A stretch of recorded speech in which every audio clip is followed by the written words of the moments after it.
Et si toi aussi, tu te lançais dans cette belle aventure qu'est le BTS diététique? Hello, moi c'est Charlotte, je suis diététicienne et formatrice pour le BTS diététique depuis 2020. Au quotidien, j'accompagne de nombreux élèves et jeunes diplômés dans leur formation et jusqu'à leur installation en libéral pour les aider à concrétiser leurs projets. Avec Diététique Bienveillant, mon objectif est de partager mes connaissances et mes compétences au service de ton projet. Dans ce podcast, je partagerai notamment les clés de la réussite pour le BTS ainsi que pour ton installation en libéral. J'inviterai également de nombreux intervenants afin qu'ils partagent avec toi tout ce qui pourra t'aider dans ton parcours. Si tu veux me contacter ou avoir plus d'informations, retrouve-moi sur mon site internet www.diététique-bienveillant.fr ou sur Facebook sur le groupe BTS Diététique Bienveillant. Alors, et si toi aussi, tu te lançais dans cette belle aventure? Bonjour à tous et bienvenue dans Diététique Bienveillant, le podcast qui accompagne les étudiants et jeunes diplômés en BTS Diététique sur le chemin de la réussite. Aujourd'hui, un épisode un petit peu spécial. Nous avons la chance d'accueillir une invitée spéciale qui fait partie intégrante de l'équipe Diététique Bienveillant et j'ai nommé Honorine Diaz. Honorine est déjà une diététicienne qui est d'une grande qualité dans son travail et son engagement. Elle s'est aussi engagée dans l'éducation des futurs diététiciens et diététiciennes. Dans cet épisode, elle va nous présenter et partager son parcours en tant que formatrice. Elle nous parlera également de son rôle au sein de l'équipe de Diététique Bienveillant et de ses projets et de nos projets communs, notamment la création d'un e-book illustré qui regroupe toutes les techniques culinaires essentielles en nata. C'est une ressource vraiment unique et précieuse que vous pouvez déjà retrouver sur notre plateforme. Préparez-vous à découvrir son travail, ses conseils et sa passion dans l'accompagnement des étudiants et pour la réussite de votre BTS diététique. Alors je vous souhaite une bonne écoute. Eh bien, bonjour Honorine, alors je suis très contente de pouvoir t'accueillir sur le podcast Diététique Bienveillant, Merci à toi. notamment parce que tu fais partie de l'équipe de Diététique Bienveillant, donc on pourra en parler par la suite.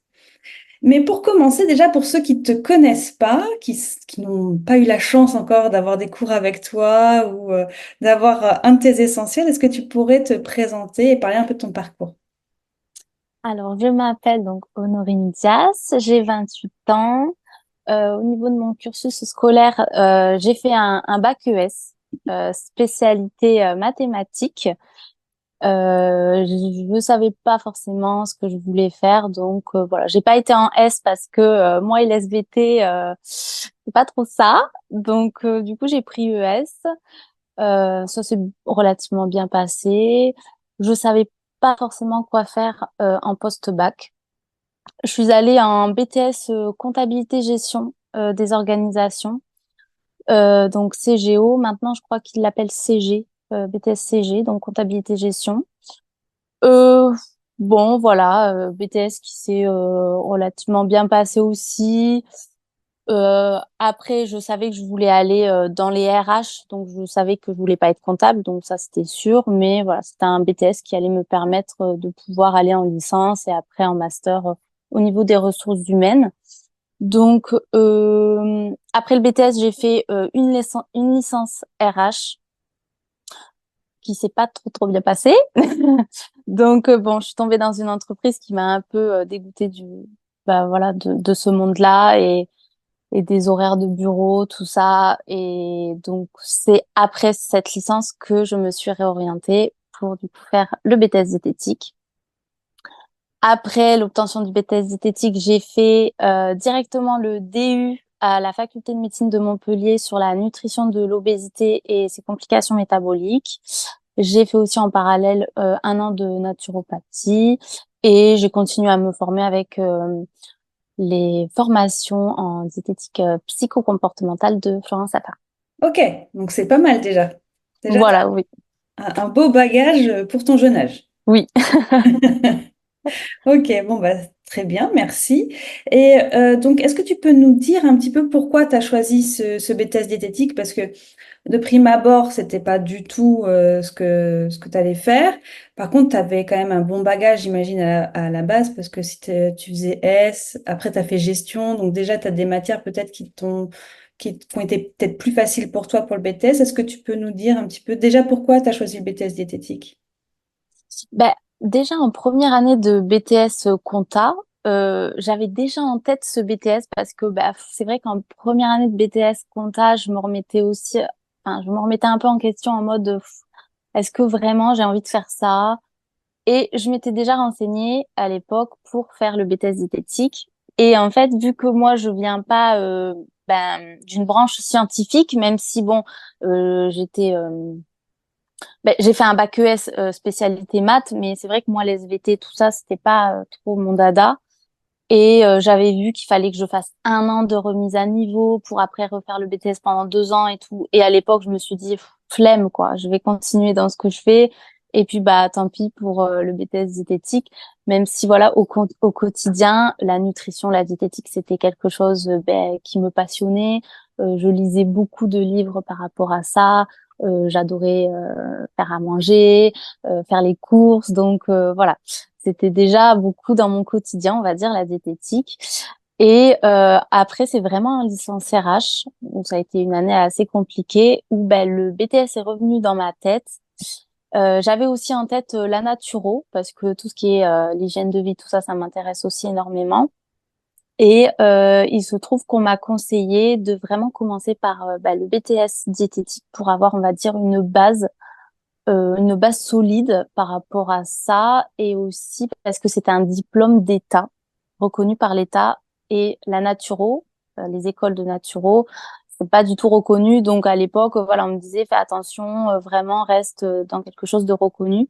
Donc voilà, le BTS et je me suis inscrite rapidement. Du coup, je crois que c'était en avril pendant mon année de licence. Après ma licence, je l'ai terminée, hein. J'ai eu le diplôme, tout ça, mais bon, je savais que je voulais pas continuer dans ça, même si l'entreprise voulait m'embaucher en CDI après. J'ai dit non, non. Là, c'était quelque chose c'était une année où j'ai pas du tout apprécié le monde de l'entreprise, donc voilà pour le BTS. Et donc, tu l'as fait comment ton BTS? En présentiel, en distanciel? Alors oui, alors je l'ai fait en distanciel. Je l'ai fait en 3 ans, du coup. En 3 ans, j'ai refait 2 fois la première année parce que je travaillais aussi en même temps. Il y avait la mise à niveau entre-temps que j'ai fait un peu tard parce que je me suis réveillée un peu trop tard. Je pensais ne pas avoir à la faire, la mise à niveau, et finalement, voilà, je venais pas d'un bac S, donc il fallait que je la fasse. Je l'ai fait donc à distance avec voilà une école en distanciel. Là où on s'est rencontrés. Voilà, donc on s'est rencontrés du coup parce que j'ai refait ma première année. C'est Donc ça. voilà, on est tombés sur la même promo. Donc, pour ceux qui ne savent pas, Honorine et moi, on était dans la même promo. Voilà, c'est ça. Donc, on se connaît un petit peu. Et donc, pendant ce BTS, quelle matière t'as plus préférée? C'est vrai que j'ai bien aimé la nutrition parce que voilà, c'était nouveau. On apprenait la nutrition pour les femmes enceintes. On voyait un peu plein de populations différentes et ça, j'ai bien apprécié. Après, c'était forcément les techniques culinaires. Donc aujourd'hui, nouvellement ATA. Et aussi, en deuxième année, j'ai beaucoup aimé la diététique thérapeutique. Je passais des heures à faire mes fiches par rapport aux prises en charge. Et ça, j'aimais beaucoup jongler avec les différentes matières parce que ça faisait aussi réviser la physiopathologie, etc. Donc c'était vraiment, voilà, je dirais l'ATA et diététique thérapeutique, c'était 2 matières que j'affectionnais le plus. C'est les matières où tu étais le plus à l'aise aussi dedans? Euh, Plus à l'aise, oui. Après, plus à l'aise, je dirais vraiment en éco-gestion parce que l'éco-gestion, j'avais fait un BTS compta gestion juste avant. Pour moi, c'était vraiment, c'était simple, quoi. Oui. Ouais, c'était relativement simple. Mais voilà. Ok. Et la biochimie plus complexe alors? Ah oui, biochimie, même aussi la physiologie, assez compliquée parce que c'est un autre langage hein, quand on vient pas d'une branche scientifique. Voilà, faut garder en tête aussi que c'est un BTS qui est très scientifique et c'est quelque chose, c'est un langage à apprendre petit à petit. Donc ouais, biochimie, ça a été très très compliqué, ouais, surtout quand on est seul. parce que à l'époque, il n'y avait pas les cours en live comme maintenant certaines écoles développent davantage. Et on était relativement seuls par rapport à ça. Après, par la suite, voilà, on a fait des groupes WhatsApp avec les amis, tout ça, qui ont vraiment permis de d'avancer et de comprendre un peu mieux certaines notions. Mais au début, t'es seule. Moi, vraiment, pendant un an, je suis restée vraiment seule. Je crois même, j'avais même pas Facebook ni rien. Et c'était compliqué. C'était compliqué, ouais. Mm. C'est vrai que seul, comme je le dis souvent, c'est vraiment pas facile, quoi. Surtout quand on a des difficultés dans certaines matières. La biochimie, c'est vraiment. Enfin, moi, j'en ai fait tellement, mais j'aime tellement pas ça. que- je comprends qu'en plus, quand on vient pas du tout du Ah milieu, ouais. c'est du chinois. Ah oui, mais c'est c'est clairement du chinois. Mon copain, il m'a beaucoup aidé parce que lui, il avait fait le crêpes, tout ça, donc il s'y connaissait un peu et vraiment, il m'aidait pas mal et heureusement qu'il était là au début parce que sinon, je comprenais, je comprenais pas quoi. Mais toute seule, c'est pas évident. Donc ouais, entourez-vous, c'est vraiment important quoi. Ok, donc tu nous disais que après ton diplôme, tu as fait enfin ton BTS, tu as fait un DU et tu as fait aussi de la naturo, tu t'es formé, tu continues à te former régulièrement. Est-ce que tu peux revenir là-dessus justement, peut-être sur le DU, pourquoi tu as fait celui-ci et puis la naturopathie, comment ça s'est passé? Est-ce que tu as été jusqu'au bout ou pas? Enfin, voilà. Alors oui, donc du coup, j'ai continué avec un DU et parallèlement, en fait, je commençais à m'installer en libéral. Donc, j'ai fait un an de libéral à côté de Toulouse, dans une maison de santé. De base, c'était pas forcément prévu dans mon programme, mais j'ai une opportunité qui s'est ouverte à l'époque. Et je me suis dit, voilà, ça ferait une bonne expérience. Donc, je regrette pas. Je regrette pas. Le DU sur la nutrition de l'obésité, alors c'est vrai que je l'ai fait parce que l'obésité c'était vraiment quelque chose qui me branchait plus avec tout ce qui est chirurgie bariatrique, tout ça. J'avais fait un stage dans ça et vraiment je m'étais éclatée. Donc je voulais vraiment approfondir par rapport à ça.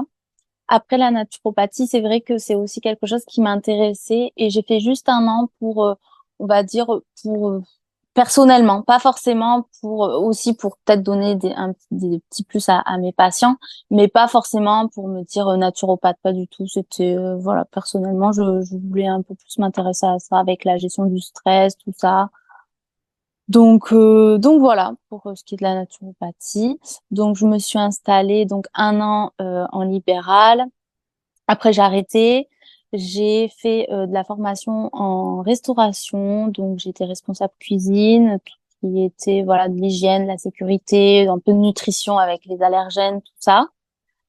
Et après, j'ai commencé en tant que formatrice en école privée.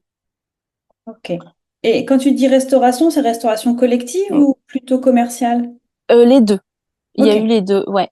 C'est marrant parce que c'est vraiment, il n'y en a pas beaucoup de personnes qui ont leur BTS ou qui sont actuellement en train de faire peut-être leur BTS et qui ont fait leur stage en Restauco qui disent, tiens, je vais aller travailler dedans plus tard. Oui, non, mais c'est vrai. Mais après, c'est vrai que enfin, j'ai des stages que j'ai pu faire qui m'ont ouvert qui m'ont ouvert des portes. Donc, c'est vrai que c'est bien de garder les contacts et de pouvoir travailler dedans parce qu'il y a vraiment plein de choses à faire. Bon, c'est sûr, quand on est en stage en Restauco, on fait des choses qu'on n'a pas forcément envie de faire, mais une fois diplômé, c'est vrai qu'on peut se régaler dans ça, quoi. Mais c'est ça qui est intéressant aussi, c'est de leur dire que ce qu'on voit en stage, souvent on est un peu des mains et voilà, on va faire un peu le ménage, on va faire des trucs qui sont pas forcément intéressants. La plonge, oui. C'est ça. Mais après, quand on est diplômé, il y a plein de choses à faire en Restauco. Moi, j'avais eu aussi une proposition de poste et c'était vraiment pour tout ce qui était adaptation pour les personnes âgées, pour mieux adapter les menus en texture modifiée, apporter des nouvelles idées pour justement ceux qui sont en texture modifiée. Donc, ça peut être vraiment intéressant, vraiment dans le développement d'autres choses, quoi. Donc, je pense c'est pas une porte qu'il faut se fermer automatiquement après ces stages-là. Oui, non, non. Puis même au niveau de l'hygiène, de la sécurité, enfin, il y a énormément de choses à faire. Mm. Ok, donc ça, tes différents diplômes, donc ça t'a plu ton DU, le fait d'être en libéral, ça t'a plu? Tu fais toujours du libéral? Alors, je peux garder en distanciel quelques consultations, mais c'est pas. Enfin, je me voyais pas faire du libéral toute la semaine en faisant que ça, que ça. Enfin, c'est un métier aussi qui. Enfin, on a de la chance d'avoir un métier qui nous permet de faire plein de choses. Et moi, j'aime faire plein de choses dans ma vie, donc c'est pour ça que je voulais pas me fermer à rester dans un cabinet, avoir voilà des consultations de 9 heures à 19 heures et puis donc, du coup, je me suis, enfin voilà, j'ai voulu, on va dire, ratisser large et faire plein de choses parce qu'en parallèle, j'aimerais développer aussi des ateliers dans les associations, des ateliers de qualité de vie travail pour les entreprises. J'ai des projets en lien avec donc la cuisine végétarienne parce que je me suis aussi un peu plus spécialisée dans cette alimentation-là. Donc, j'ai plein de projets aussi en parallèle. Je pourrais éventuellement revenir en parler quand ce sera finalisé, on va dire. C'est ça. Mais c'est ça. En fait, tu es une diététicienne vraiment multicasquette et t'aimes ce Ouais. côté-là. Ah oui, ça c'est ouais, vraiment c'est ce que j'aime dans le métier, c'est qu'on fait plein de choses et c'est super enrichissant. Ouais, et on peut tout faire. Bon, c'est On peut super. tout faire. Ouais, il faut se créer vraiment notre petite place Hmm. et et il y a de quoi faire. Ok, très bien. Donc, tu disais après, tu t'es mis à l'enseignement. Comment c'était venu cette envie-là d'enseigner? Pendant le BTS, donc quand on avait les groupes WhatsApp, tout ça, c'est vrai que j'aimais bien quand voilà on répondait aux questions d'autres étudiants, qu'on aidait même au niveau des fiches, tout ça, donner des conseils, etc. Et c'est vrai que moi, on m'a toujours dit que j'avais ce côté organisé avec les cours, avec les fiches, le côté pour apprendre comment faire, les différentes techniques, tout ça. On me l'avait toujours dit pendant, surtout en licence. Il y a une fille qui m'avait marqué en me disant, mais t'es géniale parce que tu donnes plein de conseils, c'est trop bien. Et en libéral, j'ai eu des stagiaires de troisième. Et je me suis éclatée avec cette petite stagiaire qui venait pour connaître un peu plus le métier, tout ça. Et l'envie est revenue à ce moment-là. Et après, j'ai été en formation. J'ai fait de la formation donc en entreprise, en restauration. Et là, vraiment, je me dis, mais faut que je recreuse ça parce que j'adore, quoi. J'aime beaucoup. Donc après, j'ai une opportunité qui s'est ouverte. Un peu le cheminement de cette envie d'enseigner. Ok, et tu enseignes à distance, en présentiel et quelle matière? Alors, j'enseigne en distanciel, donc les cours en live. Je suis dans deux écoles différentes. Matière enseignée, ça va être les matières où j'ai eu ou que j'aimais en fait finalement, que j'aimais un peu, enfin le plus dans le BTS. Donc ça va être l'ATA, donc activité technologique d'alimentation, et diététique thérapeutique. Très bonne matière. Très, très difficile quand même. Ça, c'est complexe. Diététique thérapeutique, c'est Oui, une ouais, matière qui est assez complexe. ça rejoint voilà la physiopathologie, etc. Donc oui, des Très matières complexe. complexes. Mm, mm. Atta, oui, c'est super. Moi, j'adore. Oui, ouais, la tasse c'est moi la cuisine c'est mon dada donc c'est vrai que c'était Ça coulait de source. c'est ça, voilà. Mm. Ok. Et tu enseignes première année, deuxième année? Oui, alors pour oui les deux. Alors bon, pour une école, je suis avec les premières années en ATA, les deuxièmes années en diététique thérapeutique et pour une autre école, je fais les deux. Ok. ATA première et deuxième année et bon après diététique thérapeutique, c'est que la deuxième année donc voilà. Ok. Ça te plaît? Oui, ouais, ouais, j'adore. Ouais, ouais. Ok. Ça se sent quand tu le dis. On sent que tu aimes ça. Et donc, comme je disais au départ, tu es aussi avec Diététique Bienveillant. Donc, tu m'accompagnes sur le site et sur différents projets qu'on a chez Diététique Bienveillant, et notamment les projets en ATA, parce que tu as aussi écrit du coup l'e-book illustré d'ATA, qui est, je Oui. crois, unique parce que j'ai jamais vu ça ailleurs pour le moment sur un site internet. Donc, pour ceux qui sont intéressés, c'est vraiment toutes les techniques culinaires qui sont illustrées par Honorine et qui est vraiment très complet. Tu proposes aussi des cours et des coachings sur diététique bienveillant. Qu'est-ce que tu proposes d'autre? Quels sont tes rôles? Tu peux nous dire un petit peu. Je peux proposer donc des visios, des coachings. J'ai aussi des essentiels en diététique thérapeutique sur le site. Mhm. Donc, il y a mon livre illustré ATA, comme tu l'as bien présenté. Je fais aussi des corrections de mémoire, Ouais. et on prépare du coup, on a un projet donc de faire au niveau de l'ATA des stages intensifs pour 2025. Donc voilà, j'ai vraiment, bon, on va dire plusieurs rôles qui tournent autour de l'ATA, la diététique thérapeutique. Au niveau des visios, je peux aussi conseiller sur l'organisation, comment gérer son planning, et aussi pour la rédaction du mémoire. Ok.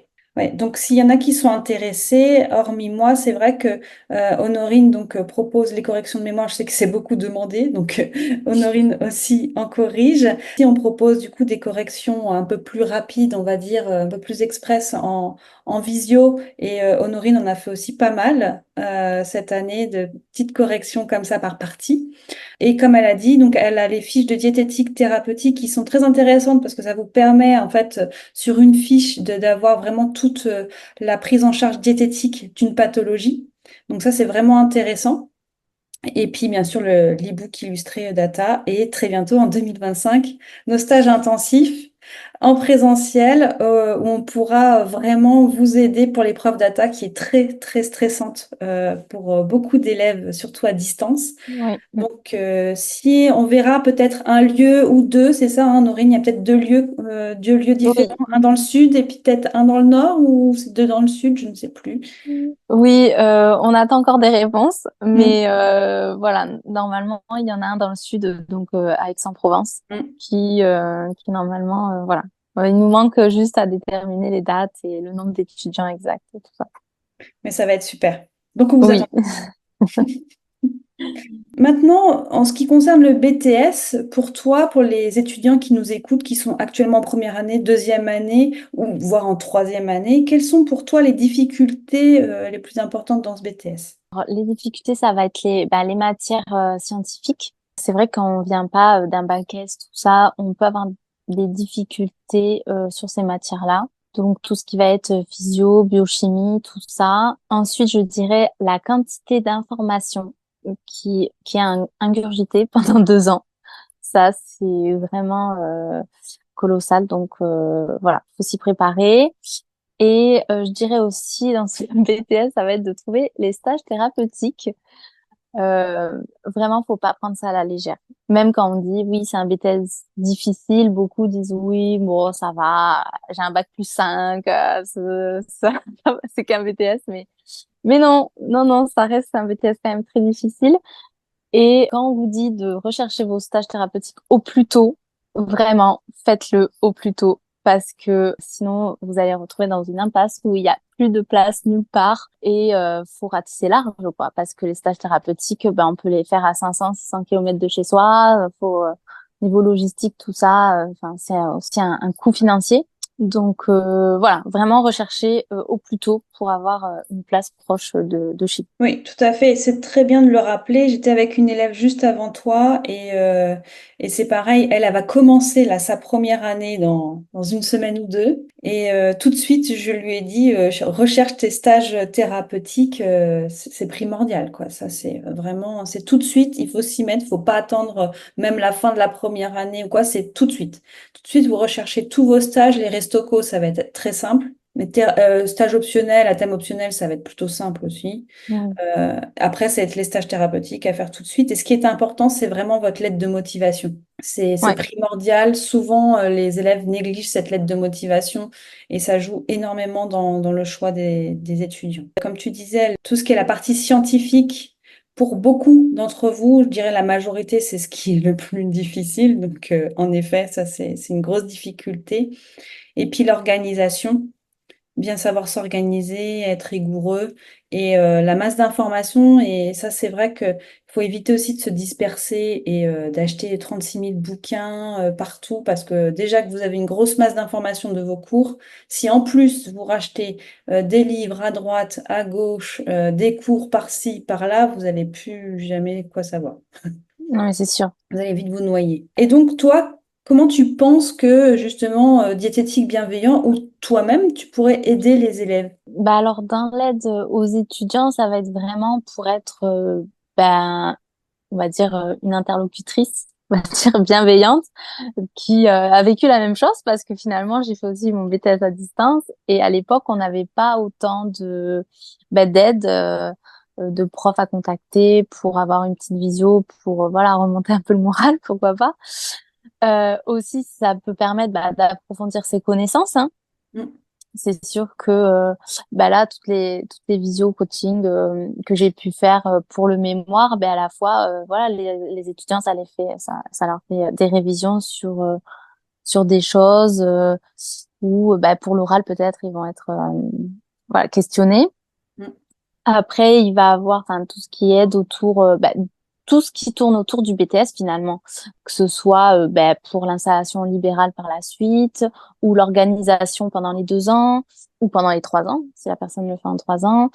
Les essentiels aussi, parce que voilà, sur diététique bienveillant, il y a énormément d'essentiels où vraiment les étudiants peuvent rester focus sur ce qui est demandé par rapport au référentiel. Après, on peut aussi proposer des entraînements, des Mm. entraînements avec des corrigés.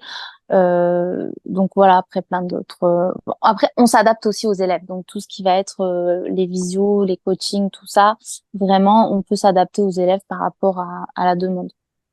Oui, c'est ça, c'est que en fait, c'est pas figé ce qu'on peut proposer, qu'on s'adapte aux demandes des élèves. C'est sûr qu'on va pas faire la biochimie, la physiologie, pas l'anglais, mais sinon après le reste, voilà, on peut s'adapter et vous proposer le meilleur accompagnement qui soit par rapport à votre problématique. Et bientôt, là, je pense dès le mois d'octobre ou de novembre, je vais remettre en ligne donc des événements pour justement travailler aussi l'ATA en distanciel en petits groupes. Mais tout de suite, s'il y en a qui veulent aussi, hein, je vais remettre des événements s'ils veulent sur des annales à faire en petits groupes comme j'avais fait l'année dernière. C'est vraiment bien de faire ça parce que ça vous met en condition tout de suite. Donc l'ATA, c'est des visios qui durent 3 heures. Vous êtes en condition. Les annales, c'est pareil, ça dure l'heure de comme à l'épreuve, donc 3 heures ou 4 heures en fonction des épreuves. Et après, vous avez la correction directe, donc vous pouvez aussi poser des questions sur la correction, donc c'est vraiment intéressant pour vous. Et ça peut vraiment vous aider, en plus des essentiels qui sont, voilà, qui vous permettent d'aller vraiment, comme leur nom l'indique, à l'essentiel des cours et ne Mm. pas vous éparpiller. Et souvent, vous avez du mal à faire vos fiches, en fait. Vous écrivez le cours en entier sur une petite fiche. Donc, c'est la même chose que le cours, mais en Oui. plus petit. Et ça donne pas du tout envie de les relire parce Pas qu'il y du a tout. trop d'infos, donc c'est jamais relu. C'est pas une fiche du coup. Non, c'est pas une fiche. Enfin, si, c'est une fiche, c'est une petite fiche. Oui, voilà, c'est ça. Très bien, merci pour ça. Est-ce que par rapport déjà aux élèves que tu as eus et toi aussi par rapport à ton recul, quels conseils tu pourrais donner aux élèves actuellement qui vont soit commencer, soit qui pensent peut-être déjà à l'année prochaine, soit qui sont déjà dedans? Alors, des conseils. Donc déjà, s'organiser vraiment dès le début. Ça va être important parce que, dès le début, vraiment, faut enclencher la machine, quoi. Parce que si on attend trop, on va prendre du retard. Et 2 ans, vraiment, ça peut être long, mais ça passe vite quand même. Après, donc comme tu l'as dit aussi, rester focus euh, ben, euh, sur le référentiel et ne pas s'éparpiller à vouloir acheter des livres dans tous les sens. Donc vraiment rester focus par rapport à ça, toujours y croire parce que voilà, pendant 2 ans il y aura des moments de doute parce que on n'a pas trouvé nos stages ou où on a eu des mauvaises notes et beaucoup abandonnent ou veulent abandonner et vraiment toujours y croire, avoir en objectif sa future vie professionnelle. Et aussi, si je peux donner un conseil, ou vraiment garder un sommeil régulier, parce que le sommeil, ça va être très important pour un bon apprentissage. Et bien souvent, il y en a, ils le mettent de côté pour se dire, je vais réviser jusqu'à pas d'heure, me lever tôt le matin. Mais ça, c'est pas une solution, parce que si vous n'avez pas un sommeil réparateur, vous n'allez pas avoir un bon apprentissage. Donc ça aussi, ça serait un conseil à donner, ne pas négliger ça. C'est vrai que Euh, on n'en parle pas beaucoup du sommeil, même dans non. les autres épisodes, je crois que personne n'en a parlé et que pourtant c'est vrai que c'est primordial quoi. C'est que pas avoir un bon sommeil, en plus vous l'apprendrez aussi pour même les suivis de vos patients, pas avoir un bon Oui. sommeil c'est mal manger et mal manger c'est pas être en bonne santé mais c'est aussi mal apprendre.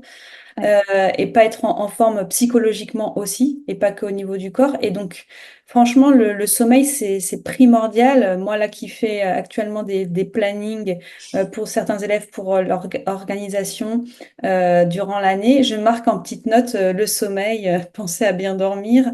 C'est vraiment très important. Un sommeil régulier et réparateur. Ouais. Ouais, ouais. Puis souvent, bah, voilà, c'est qu'un détail. On dit, bah, il y a une phrase beaucoup, enfin, que j'entends beaucoup, c'est oui, je dormirai quand je serai mort. Non, non, non, c'est maintenant qu'il faut dormir, en fait. C'est ça. Donc, voilà. Mm, mm. Et souvent, ouais, il y en a, ils s'épuisent à travailler. Moi, j'ai déjà vu hein, sur des groupes de discussion des élèves qui travaillent jusqu'à 1 heure du matin. Ils s'épuisent complètement, puis après, le lendemain, ils sont réveillés à 7 heures. Enfin, c'est pas possible, en fait. Ça peut pas tenir 2 ans comme ça. Non. Non, ça, c'est sûr. Ok. Justement, ouais, sur quand tu disais aussi garder la motivation, garder, enfin même si des fois on a des coups de mou, se dire toujours que c'est possible. Une chose qu'on ne dit pas assez, et je remarque qu'il y en a beaucoup qui ne savent pas, c'est que le BTS, on a 5 ans pour le passer. Mm. Donc franchement, dites-vous que, il est jamais trop tard et que de toute façon, vous avez 5 ans, vos notes sont valables 5 ans. Donc en soi, vous avez tout le temps pour le passer et que même si vous l'avez pas au bout de 2 ans, bah c'est pas grave. Oui, moi je l'ai fait en 3 ans et puis ben voilà, je m'en sors bien quand C'est même. ça? Voilà, j'ai donc 2 ans, 3 ans, 4 ans. Ben Ouais, faites à c'est ça. votre rythme par rapport aussi, ben voilà, à votre vie de famille si vous avez des enfants, par rapport à votre travail parce que peut-être vous pouvez pas à partir de votre travail, donc vous devez faire ça à côté. Donc prenez le temps qu'il faut. Faut voir à terme vraiment, enfin votre future nouvelle vie professionnelle qui va vous épanouir. C'est ça, c'est ça, faut voir l'après et se dire que vaut mieux prendre un peu plus de temps et prendre peut-être 1 année de plus ou 2 années de plus, avoir votre diplôme et être bien dans votre basket et dans votre nouveau métier plutôt que se dire bon bah j'arrête et je retourne dans mon ancien métier où j'étais pas bien, quoi. Mm, complètement. Ok, très bien, merci à toi. Et donc, est-ce que tu aurais, avec ces conseils-là, peut-être des ressources aussi que tu aurais pu noter et indiquer aux élèves pour les aider, les conseiller? Alors les différentes ressources, donc moi qui ont pu m'aider déjà, parce que donc j'ai fait la mise à niveau d'Isabelle Pascal, donc je sais que ça Mhm. t'en a pas mal parlé déjà. Ouais. Donc à l'époque je sais que je lui avais pris. Ensuite la chaîne YouTube Biologique, Mm. ça aussi j'ai pas mal regardé ses vidéos, ça Ouais. m'a pas mal aidé. Qui propose Euh, des cours aussi, je crois. Mais ça, je d'accord. sais. Ouais. Propose des cours. J'ai une élève aussi qui a eu une proposition, enfin, qui a eu un devis, tout ça avec ses cours. Donc, apparemment, il propose des cours aussi. Donc, s'il y en a qui sont intéressés, et apparemment, ils sont de bonne qualité. Oui, oui, je pense que déjà ces vidéos à l'époque, enfin, je me régalais à les regarder, Mm. alors que de base, c'est pas une matière que, voilà, quoi. Je conseiller ça. Après, ben, ça va être en ressources, ben, voilà, tous les essentiels sur diététique bienveillant qui peuvent aider vraiment à voir plus clair quand on a trop d'infos et qu'on sait pas vers où aller, en fait, pour les révisions. Après, le livre illustré, donc Data aussi, qui peut pas mal aider si certaines personnes sont perdues au niveau de l'activité, enfin, des activités technologiques d'alimentation, parce qu'il y en a, ils stressent par rapport aux quantités d'une recette ou autre. Vraiment, le livre reprend les techniques à savoir pour le BTS. On va pas demander voilà des recettes parfaites au niveau des grammages, tout ça. Faut vraiment que ce soit cohérent par rapport à la population qui vous sera demandée et par rapport à une technique en fait à savoir. Donc voilà, le livre reprend vraiment les différentes techniques à savoir par rapport au référentiel du BTS. Donc ça peut être intéressant. Et Et après, notamment, la fameuse marche en avant des œufs qui est souvent demander. qui Oui, qui est souvent, comment dire, qui fait souvent peur aux élèves, en fait, cette fameuse marche en avant des œufs qu'on trouve hyper compliquée au début. C'est vrai qu'au départ, quand on nous dit, ouais, pour casser un œuf, il faut 3 ou 4 pauses, c'est quoi ce délire? C'est clair. Et une Et, petite cuillère, une et une cuillère. petite cuillère. Non, mais toi, t'as bien illustré tout ça, puis t'illustres Ouais. chaque étape pour chaque technique. Et donc, même pour les, c'est très intéressant pour ceux qui ne savent pas trop cuisiner ou qui n'ont pas l'habitude de faire les techniques culinaires qu'on propose au BTS, qui n'ont pas l'habitude de les faire. Là, ils vont voir tout de suite les différentes étapes pour faire ces recettes-là. Et en même temps, tu as aussi une photo sur un exemple de présentation qui peut être sympa Oui, pour le mais jury c'est aussi. ça. Voilà, oui, à chaque fois, c'est vrai que vous avez les ingrédients en photo avec à côté la photo de présentation. Donc voilà, ça vous permet aussi d'avoir une idée sur une belle présentation. Bon, on ne demande pas, c'est pas Top Chef, hein, mais que ce soit voilà joli à regarder et que ça donne envie en fait d'être mangé. Oui, tout à fait. Est-ce que tu avais d'autres ressources ou pas? Alors après, bon, en post BTS, j'avais par rapport à la cuisine végétarienne, c'est vrai Mhm. que le livre La meilleure façon de manger végétal de Léa Lebrun et de Fabien Padariotti, D'accord. ils en ont fait deux. Donc, ils ont fait aussi la science de l'alimentation végétale. Et c'est vrai que voilà, s'il y a certaines personnes qui veulent en savoir plus un peu sur l'alimentation végétarienne, parce que bon, c'est vrai que dans le BTS, c'est un peu light, on va dire, Oui. cette alimentation-là. Et bon, on est amené, surtout en libéral, d'être confronté à des personnes qui mangent végétarien, donc même végétalien. Donc, ces livres, ça permet vraiment de donner un petit plus sans forcément avoir un gros budget, parce que bon, après, il y a aussi le DU sur l'alimentation végétarienne à la Sorbonne, il me semble. Et je crois Florian Safer aussi propose une Oui. formation ouais, sur ça. Donc ça, moi j'ai beaucoup aimé les lire. Et ensuite un livre aussi qui me paraît très intéressant, c'est le livre Halte aux aliments ultra transformés, Mhm. qui reprend les différentes définitions par rapport à un aliment ultra transformé, un aliment transformé. Et c'est vrai que parfois les étudiants, pour eux, aliment ultra transformé, aliment transformé, c'est la même chose. Non, vraiment, il y a une classification par rapport à ça. Et donc, le livre du docteur Anthony Fardet, il est très intéressant pour ça. Moi, c'est vrai que souvent, oui, ils mettent tous dans le même panier aliments ultra transformés. Et en fin de compte, il y a vraiment une classification de l'aliment en fonction de sa transformation et tout n'est pas ultra transformé. Oui, il y a la classification Nova. Donc là, il en Mm. parle très bien avec les différents groupes, aliments bruts, les ingrédients culinaires, etc. Donc, c'est vrai que ce livre-là, pour moi, pour un diète, c'est la base pour savoir de quoi on parle. Parce que moi, j'ai aussi pas mal de gens dans mon entourage qui me disent, oui, non, mais ça, c'est pas un aliment ultra transformé. Je dis non, c'est pas un aliment ultra transformé, mais c'est un aliment transformé. Il dit, bah non. Voilà, donc là, après, il y a toute une éducation à faire aux personnes et bon, souvent, les gens savent mieux que toi. Mm. Donc, voilà, vaut mieux être calé sur certains sujets. Donc, ce livre, ouais, pour moi, c'est quelque chose à avoir, ouais. Oui, et puis comme tu disais aussi, l'alimentation végétarienne, c'est vrai que en libéral notamment, mais aussi bah, justement quand on parlait des postes en resto-co, hein, justement les plats végétariens en resto-co. Oui, Donc c'est intéressant de pouvoir souvent proposer autre chose parce que moi, dans le nombre de mémoires que j'ai pu lire, souvent c'est la galette au fromage qu'ils mettent en resto-co quoi, parce que c'est plus simple quoi. Donc, c'est bien ouais, de pouvoir, quand on est diète, dire, bah tiens, moi je vais proposer autre chose, une autre alternative, parce que j'imagine dans ce livre-là, ils expliquent voilà comment on peut remplacer, etc. Et je trouve que c'est très intéressant. Et puis on est amené quand même au niveau aussi planète et écologie à manger plus végétal.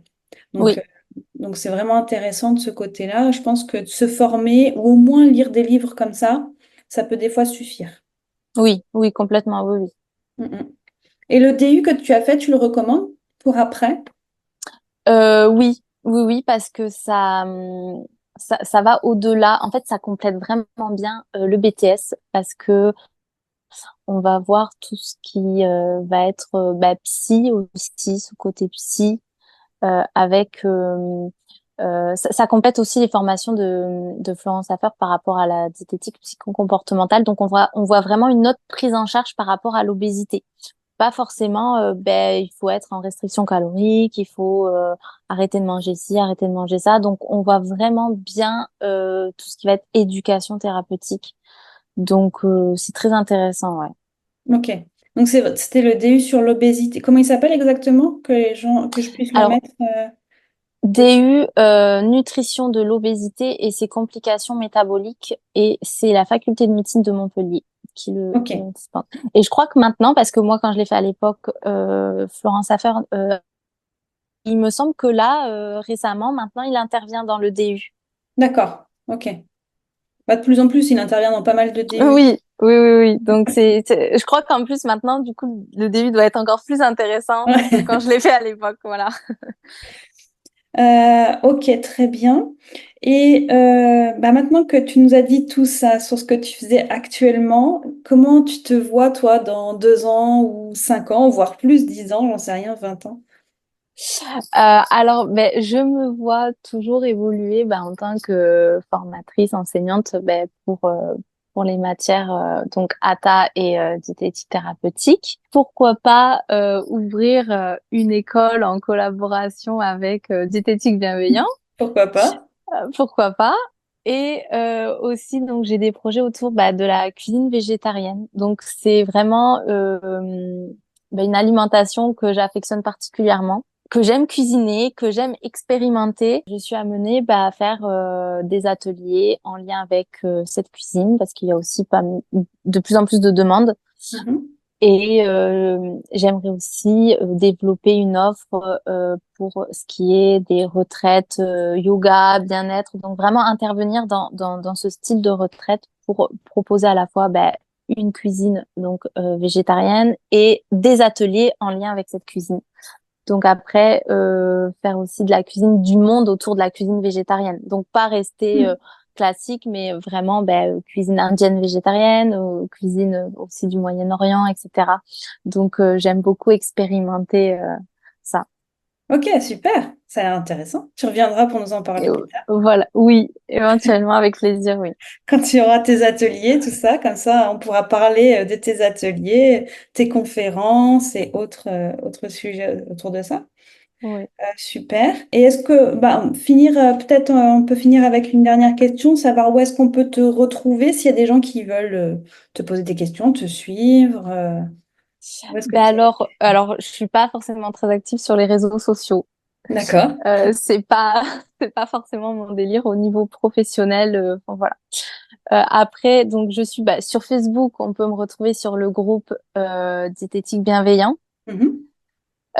sur le site internet Diététique Bienveillant. Mhm. Après, donc j'ai mon site internet par rapport aux consultations que je peux encore faire ou à mes ateliers en entreprise ou avec les associations. Mhm. Et prochainement, je vais avoir mon site ben, de cuisine par rapport à la cuisine végétarienne. Donc ça, c'est pas encore fini, c'est en cours. Donc voilà un peu les endroits, mais vraiment c'est sur le site diététique bienveillant, vous pouvez voilà réserver des créneaux de coaching et retrouver du coup ben, mes créations, que ce soit les essentiels diététiques en diététique thérapeutique ou que ce soit le livre data. Eh ben, merci. Est-ce que tu as autre chose que tu voudrais rajouter et qu'on n'a pas encore, dont on n'a pas encore parlé? Je pense qu'on a tout dit. Il n'y a Mhm. rien qui me vient, non. Ok. Globalement, ouais, on a fait le tour. Ok, bon, bah, merci à toi en tout cas de Ben, t'être prêté au jeu de cette interview pour te présenter un petit peu à tout le monde, savoir qui tu es, qu'est-ce que tu fais. Comme ça les gens vont un peu plus te connaître. Donc merci beaucoup à toi. ben, merci à toi aussi pour l'invitation et pour ce partage. Et puis bah, de toute façon on peut te retrouver comme tu as dit sur le site, sur le groupe Facebook et puis donc bah, à très bientôt parce que moi je te retrouve très vite. Oui, à très vite, oui. Merci. Merci à toi. Et voilà, notre échange avec Honorine Dias touche à sa fin. Un grand merci à elle pour avoir partagé son parcours, son travail et son expertise avec nous aujourd'hui. Nous espérons que ces conseils vous auront inspiré et apporté des réponses concrètes pour vous aider aussi à réussir votre BTS diététique. Si vous souhaitez en savoir plus sur Honorine et découvrir ses ressources exclusives, dont son e-book illustré des techniques culinaires en ATA, rendez-vous sur notre site www.diététiquebienveillant.fr. N'oubliez pas de vous abonner à notre podcast pour ne manquer aucun de nos prochains épisodes. Et si cet échange vous a plu, n'hésitez pas à laisser un avis et à partager l'épisode avec vos camarades et collègues. Encore merci à vous tous pour votre écoute et à très bientôt pour un nouvel épisode de Diététique Bienveillant. Bye!